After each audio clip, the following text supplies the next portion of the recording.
Doctor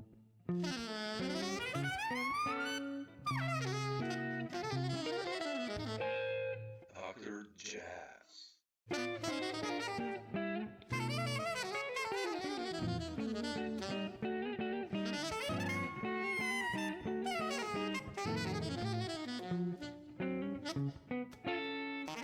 And thanks for finding the time. Appreciate it. Jazz. Yeah, thank you, man, for the invitation. Yeah, you know, like years ago, you played here in my hometown, Maribor, and you know, I've been such a fan of that band with Frank and Jim, and I bought that then the songbook of yours Oh, on that concert, and you know, since I really love your melodies, they're so beautiful, and I wanted to start this talk with your new record, 1111, and yeah. it's slightly different. It's still the melody there, this beautiful lyricism, but then sometimes you go like further out, I think. Like, what's the story behind this new record? And it's a new band also with new players, I think younger Yeah, players. And it's a new band. Well, it's one of those things that that's why I say having success when things happen just like that. mm, No plans. And so I had before that band, I had a trio in Portugal with Portuguese musicians. But after that, so I thought about okay, let's pick up this concept of more acoustic, no drums, and everything began, I think, with the guitar player oh, really? Okay. uh, that I heard him playing in a video, YouTube, with João Barradas. João Barradas is the accordion player, Yeah. an incredible musician who also plays in my project Beethoven. Beethoven, yeah, yeah. Yeah. And so I heard him, well, I heard the solo he did. I said, wow, man. Well, it's something that I think that getting older, you get that capability of just listening to 2 notes, 3 notes. Wow, there's something there. Yeah. Even if the musician is not like a master or whatever, but you have that capability of feeling, okay, there's something. Yeah. And so that, and then it was funny because everything like fitted together the way I met one musician after the other. Then I got an invitation from a festival in Germany, and the concept of the artistic director was to invite 2 girls from Germany and 2 boys from Portugal. And that's where I met Eduardo Cardinho, the vibraphone player. I didn't know him. Well, I heard the name before, but so was love at the first sight, musically and also as a human being. And then I thought, okay, guitar, vibraphone, because vibraphone was one of those instruments that I never had any connection to. So, but I thought vibraphone, yeah, that must sound beautiful. Yeah. It did. I mean, it fits great. The 2 instruments, the colors. Oh, that's beautiful, yeah. Yeah. And then they were friends of José Soares, the alto sax player, and they said, hey, man, they fits perfect in your music. You should ask him, and so it came together. Interesting. We Yeah. did, and it was funny because made me remember of old days. Just we met like we did even like 1 week in a row at my place in Lisbon, just playing like garage band, like I remember when I was 15, just not rehearsing, just playing, jamming, with no pressure, like, oh, I have to go. Yeah, yeah. That That's nice. and that was beautiful. That made also a feeling it made really a big difference before and after that week.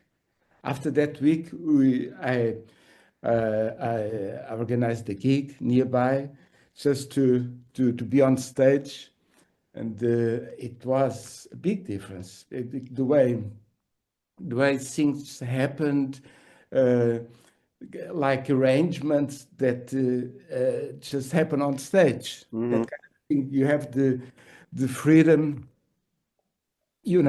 where's the place to feel or to give to the other. That kind of thing. It's beautiful when it happens, just spontaneous. Yeah. Absolutely. Yeah. How did you write the music? Or I mean, I'll put it like that. How do you in general write music? Because it's so just the importance of melody in your music. The melodies are amazing, man. Like it's always like many times like I listen to them or I play them. Or how do you come up with those melodies? Like what's the process there? And how to keep it simple? Because you don't complicate too much, which is like an amazing treat, I think, as a musician and composer. Not able to complicate. No, well, generally, I have the habit since always to record myself, improvising, recording, and so most of the compositions came out of improvisations. Really interesting. And the melodies, I would say my songs, that's the way I like to call them, because they're basically songs without Yeah, words. exactly. It's a melody and a bass line. That's all. Then you put some notes to give some color to the chords. But basically it's melody and bass line. And if those two are strong, Yeah. then then you have something there. Yeah. So I think the difficulty for every musician is to know, because to do a melody with some chords, that's easy. Yeah. Everybody can do that. But to be able to see, okay, there is something. Okay. And it's funny because sometimes it happens when I'm putting my papers together, I find like 4 bars, handwritten music. What's that? Wow, Yeah. man. And I'm so surprised that it was the beginning of one of my songs. But it makes a big difference to record them instead of writing them. I write them after, or even if it's just 4 bars or whatever, but there is so less information in the notes on the paper. Yeah. That's why I like to record, because in the paper you have to have the notes, but you can't. Well, if it was yesterday, I can remember what I had in mind.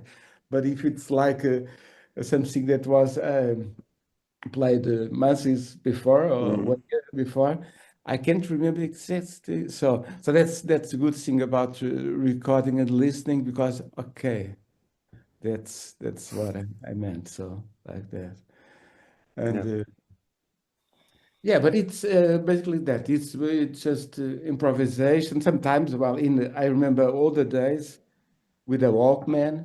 Oh yeah. Because they used to drive and had sometimes a Walkman, and I would sing a melody to to record to the Walkman. So things like that. But basically, you have to be in a state to be able to capture That what's one. going on. Yeah, yeah. It's like Bill Frisell, you know, he's the same. Yeah, It's like this yeah, simplicity and the beauty. You're like, man, or Paul Motion, or all these guys were like, yeah. just like, wow. No, and they're um, sometimes it's okay. I have an idea, um, but it's not finished. It's not yet a tune.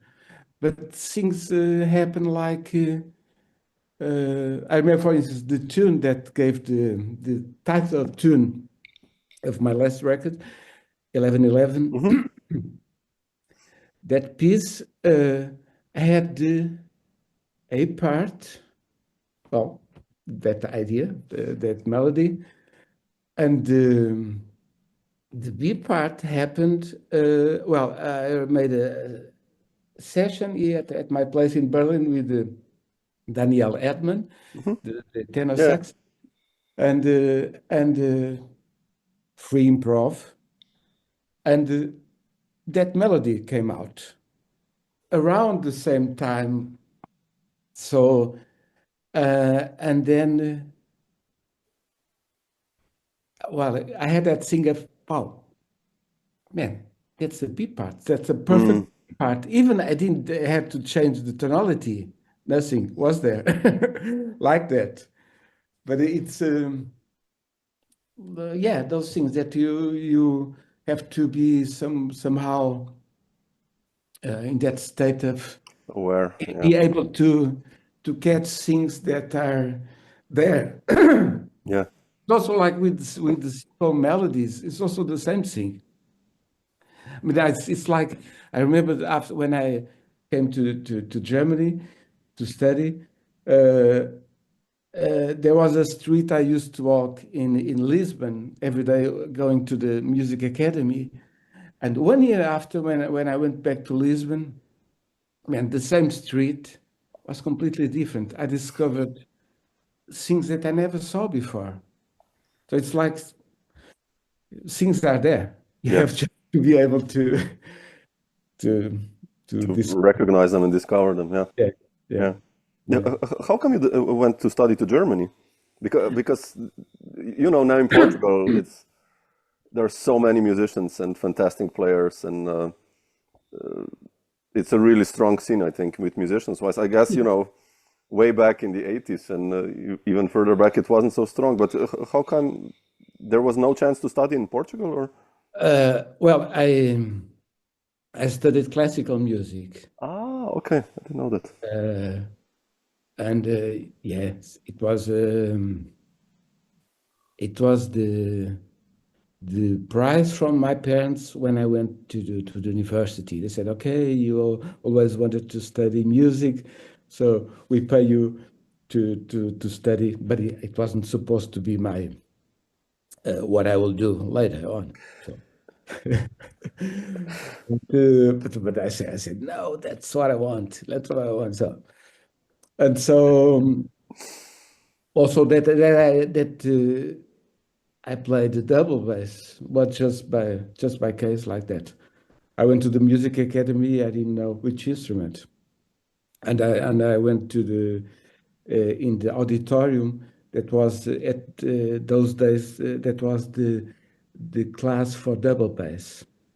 So my teacher was studying on stage, and I just seated there listening to him. He had came from Vienna, studied with the big master of the double bass Ludwig Streicher, and I was listening to him and I said, "Wow, amazing those Mhm. sounds getting out of that instrument." And then he asked me, "So what? Can I help you? Can I help you?" "Yeah, I want to study an instrument, but I don't know which instrument." "Okay, show me your hands." "Yeah, yeah, you have good double bass hand." "Okay, see you tomorrow." It was like that. So, Wow.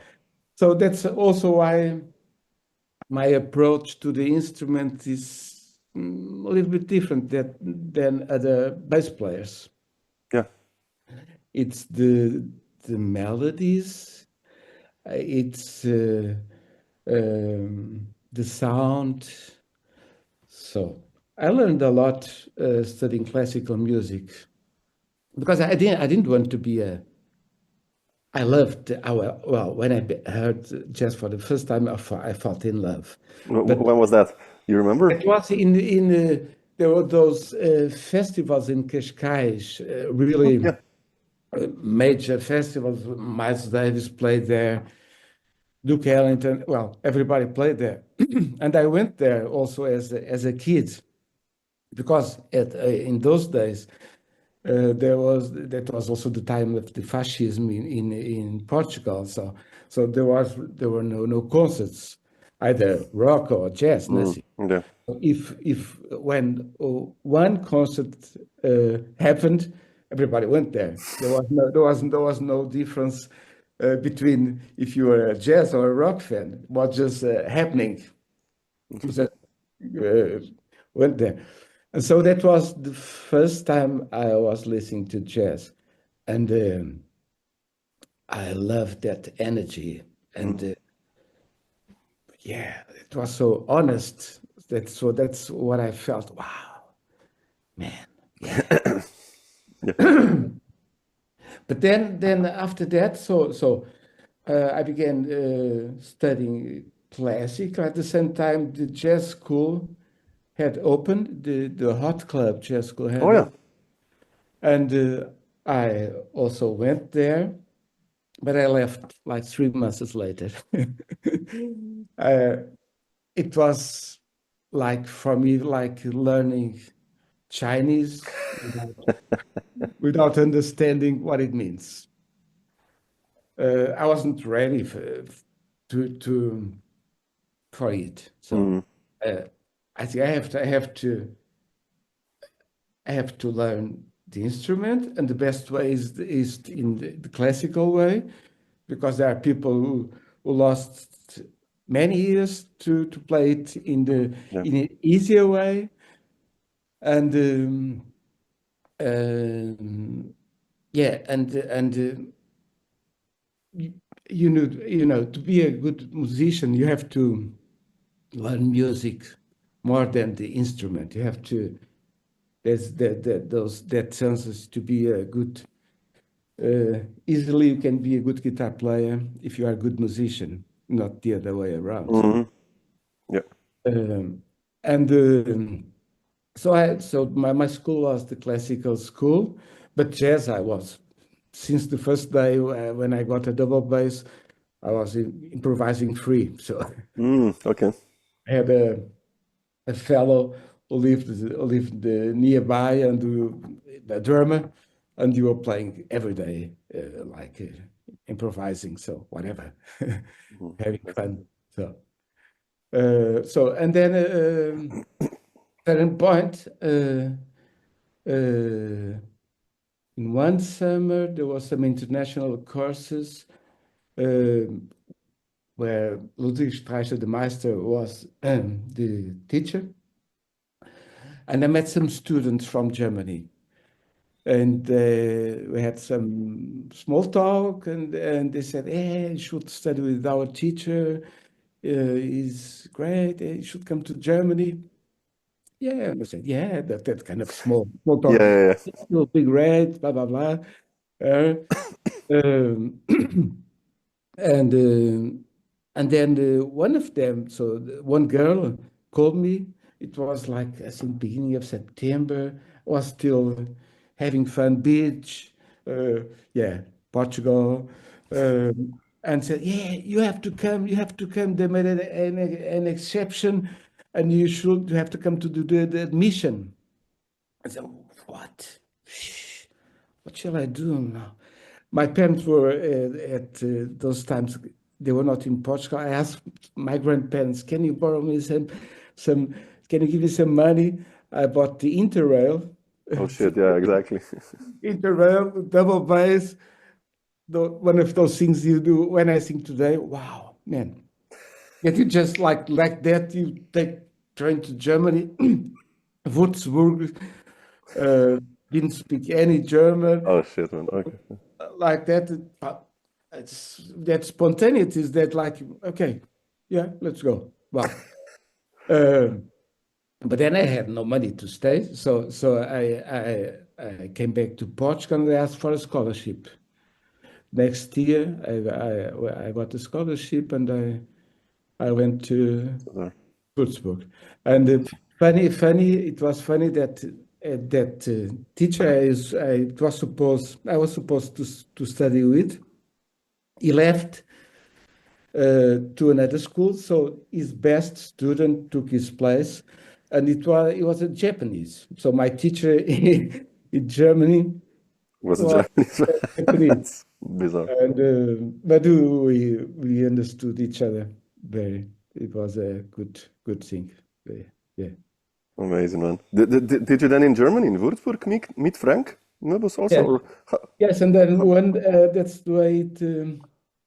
Uh, One day there was a band playing it wasn't even a jazz club. I think it was the bar of an hotel in Würzburg, and they decided to do some jazz concerts.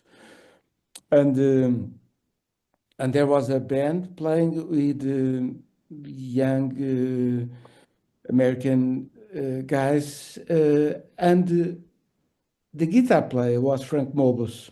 okay. Frank was playing with some of his colleagues from Berkeley, and then we after the gig I talked with him and I says, well, and I liked a lot Frank playing, and so yeah, where are you from? Yeah, from Nuremberg. Nuremberg is like 100 kilometers away. Yeah, we shall meet. And so I did. I called and we met. And I don't know even if he knows that, but that first meeting, that was probably 90, Already, yeah. probably. I brought a tune. It's from on the first record of Azul. It's called Simple Melody. Yeah. It's really a very simple melody, and he said, "Wow, man, wow, great tune." Blah, blah. And that gave me a nice input. It was funny because I had showed that piece like 1 month before to a well-known piano player, and he said, "That's all." Well, and it was almost the opposite the reaction of Frank. Yeah, and then at the same time, that's when Jim began coming to Europe, Yeah. and he stayed for some months in Frank's parents' house. Oh yeah, exactly. With Chris Speed and those Yeah, guys. and Chris, yeah. Yeah, exactly. And so that's how I met also Jim and Chris, also Chris Speed also. And I said, wow, Jim. It was another Jim than the Jim from Outers, but it was like a kind of modern Jack de Jeanette. Yeah, he wasn't. Yeah. Uh, and then I said to myself, when I grow up, I want to record with these two guys. So I had that in mind. So Frank and Jim, and then I got a chance to record for Polygram. Oh yeah, that first record, yeah, on Emerson. Yeah, Yeah, first record exactly. on Polygram. And so there was beautiful conditions. We recorded at the Bauer Studios in Germany. Yeah, everything. Also, the first mix I wasn't happy. I did a second mix. So at those times, those major labels had some money and yeah, were able to spend some money. You could do it. And so I did. I still love that record, although Yeah, it's a beautiful record. Yeah. although it's so old. We are planning to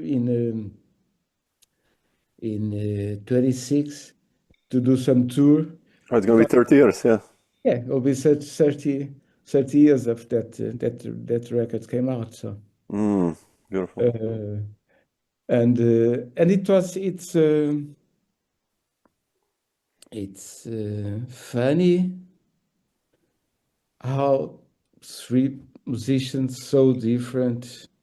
I mean, so different cultures, so different backgrounds, nationalities. That it works. Oh, works perfect. Yeah. Yeah, but that's the also even I remember at the beginning it was more well, me and Frank, Jim, and at a certain point Frank said, "Okay, man, that's your band." Okay. Because I was bringing more tunes, giving the music somehow a special color, and so okay, man, no, you are the band leader, okay, because it wasn't clear till that point who was What's up? Yeah.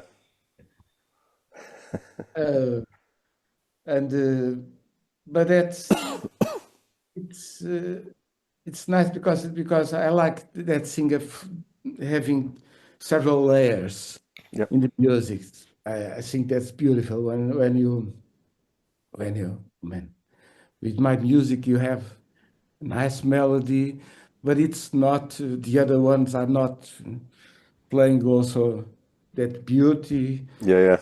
making something something inside and makes it so if you listen second time, third time, you are able to discover small details Absolutely. that make it somehow unique. Yeah. Yeah, absolutely. You had the nose to pick the right musicians and the right music, and you know, and like you said, it's all of you are so different. You're like this strong bass there. Jim is like all over the place, but yet still grooving. I mean, like how he plays, you know. And then there's Frank, who's so unique also in the way. And yeah, it works. It's just like really, it's so beautiful, man. I mean, I think it's so important the constellation of the musicians you have with. Yeah. It's a game between compositions, musicians. You can. It's difficult to say that's more important than the other thing. It's all connected. Yeah. It's all connected, and one have to adapt to the other and see. Okay, and yeah, like the best way to see if you have a piece you like to play, let's play it, and then you have a feeling. You can't force it, like say, I want to play this. You have to see what's the feedback. Exactly. Yeah. The feedback. How did those guys react, Frank and Jim, when you presented those first tunes? Like, because Jim also writes, I mean, rhythmically more complex music, but the melodies, you know, of Alas No Axis are also very beautiful, like songs. And Well, Frank is very critical. Is a master of German. It's German, yeah, it's German. And Jim is exactly the opposite, saying, let's play it. Let's play it.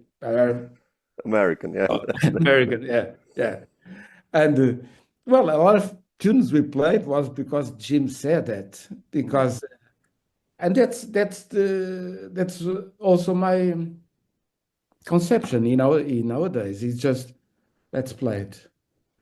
like now with this new band, that's what I did.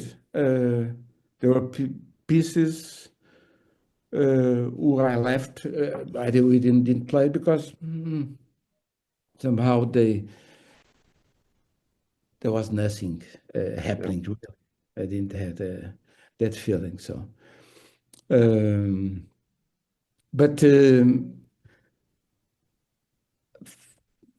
one from the first record of Azul, it's like one of our more iconic pieces is Azul é o Mar. Yeah. And I remember I showed that piece to Frank, and he said, "Man, I think you have to still work on it. It's not ready." Blah, blah, blah, blah, blah. And then I said, "Okay, but man, let's play it. Let's play it." And the only thing was missing is that the main melody. I had the form, I had everything, but just the melody at the beginning, I was listening to some kind of melody like the one that exists now, but I didn't have it on the paper. And I said, "Okay, Frank, let's just play." I recorded it, and Frank played that melody. Okay. And then we met a week later, and I showed him, "So, yeah, man, now I have the piece. It's ready now." "Oh, okay. Now you have it. Now you have it. Yeah, yeah." That's it. Yeah, that melody you played on the last time. Yeah. That's how it works. Yeah. Yeah, beautiful. Yeah, I'm looking forward to see you guys again live if you make it somewhere close. Yeah. Such a beautiful trio, really. It's me being a guitarist, I love listening. I mean, I in generally like more music like that, like Bill Frisell and all these guys, and it's just not to overplay. Also, that's one thing. Yeah. I think that band really has like it's so much energy, but it's not like. It's hard to describe anyway. I don't know. It's just like it's there. It's like, oh man, it's so good. It's beautiful, fantastic. Thank you. Carlos, I wanted to ask you also about your. I've read you're gonna play again with Maria Joao, or you already did, because I know you go way back. What's your story with Maria? Wow. We began professionally together at the same time. Ah, really? Okay.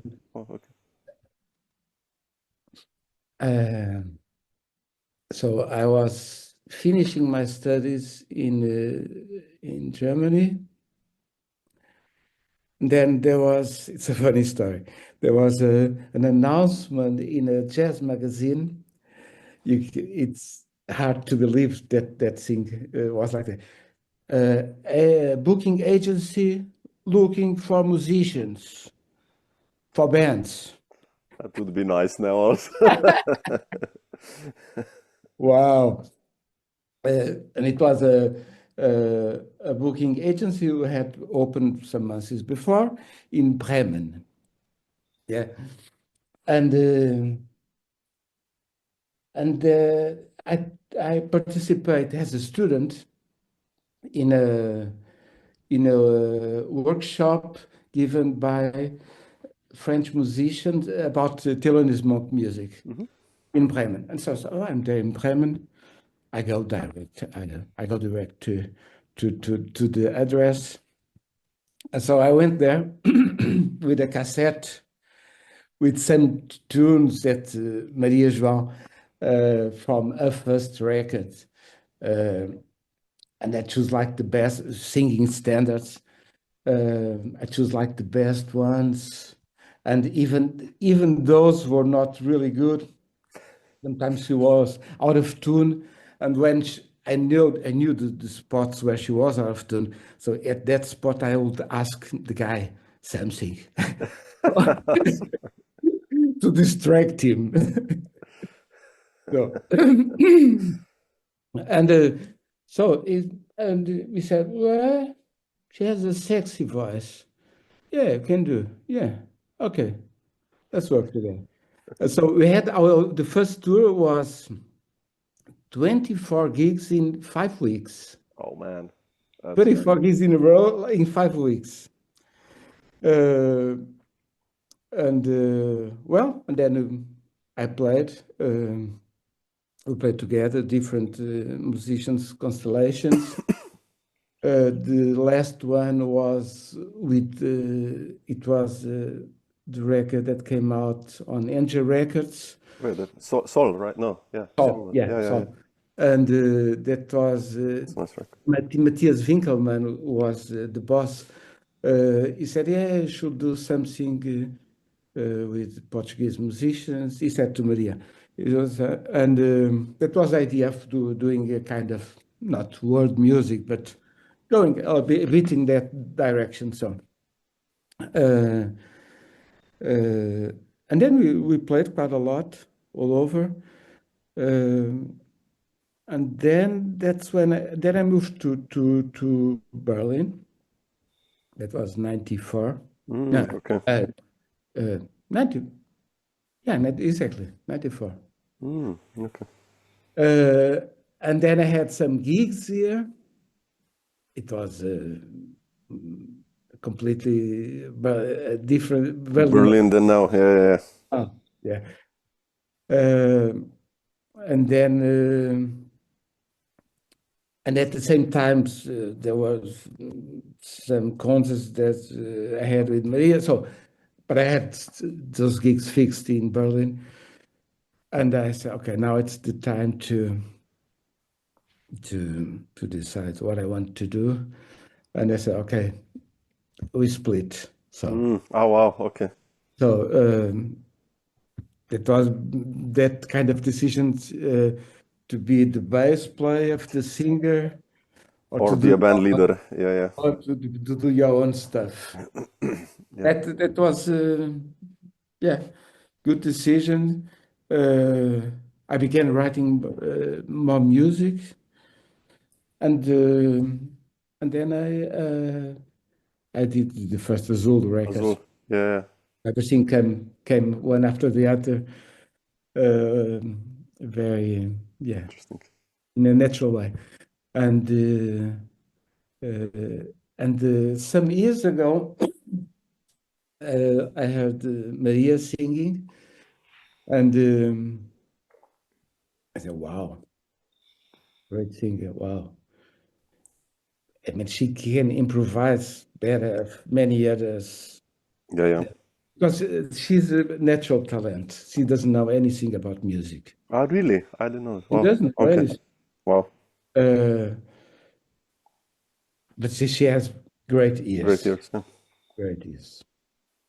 Rhythmically, everything. So even the notes that she finds, that she catches, wow. Sometimes I'm really, wow. But that's just intuition, just good listening, intuition. And I say, okay, let's, should play together again, blah, blah, blah, after so many years. And then they said, so, but what do you play? Because, I mean, she has her own taste. I have my preferences. So the difficulty was that to find something in the middle. And she said, but Baccarat. And I said, wow, where? Wow. Yeah. Baccarat. So that was the first connection. And then a lot of discussions, fights to find the music because it was a condition said, okay, now I'm not anymore the the bass player, of the singer, Yeah, we have to decide together. together. Yeah, absolutely. We play.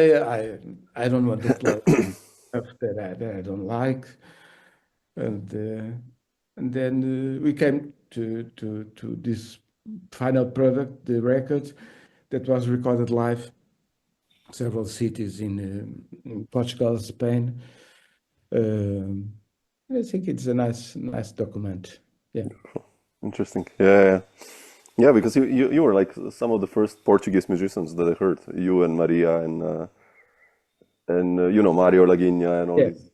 Like now it's different. Now I know so many Yeah. Portuguese musicians, but yeah, like back then it was not so many. So who No, played internationally and no, it was difficult yeah, to go out of Portugal.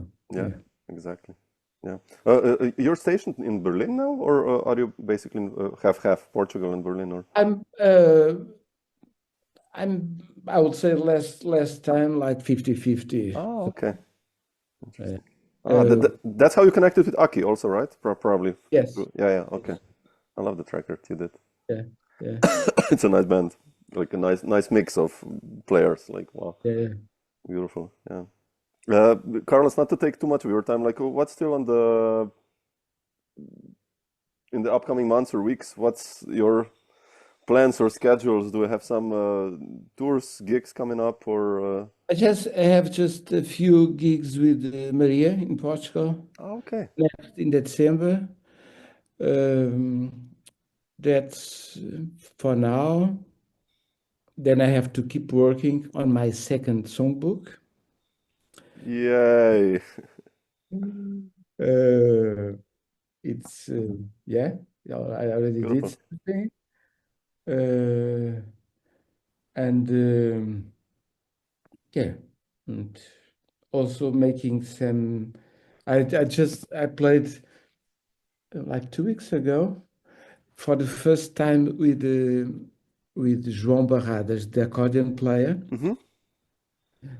and duo, and we have, I think, already for next year 2 concerts, Oh, beautiful. and I loved what came out of the uh, of, of us together playing. So, but the idea is to write some music, thinking. Normally, I don't write music specific about. Specifically, yeah. It's more. I think more of it like yeah. You have to make some creative gymnastic every day without the purpose that you arrive to anything special. Just like that. Let it flow. Yeah. If you have like um, what do you say, a goal, something specific, then of course if I have a record to some or a special concert, then and so I want to start thinking about because I don't know if maybe you heard him with this project playing with Beethoven, but he's an amazing player. He's like I would say I don't know anybody like him. So who plays the accordion like that is wow. Yeah. I know the record. And he's Beautiful, yeah.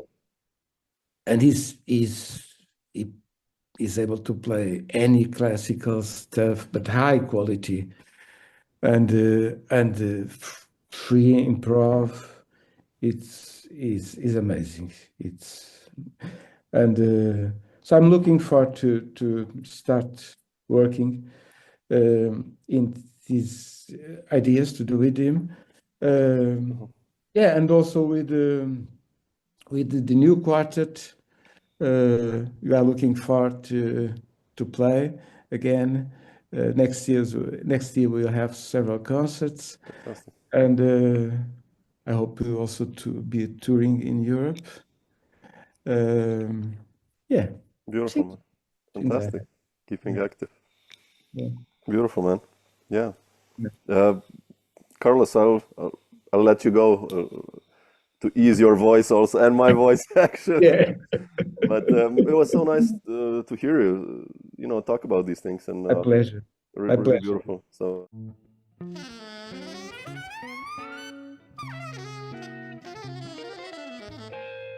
Aki Jazz.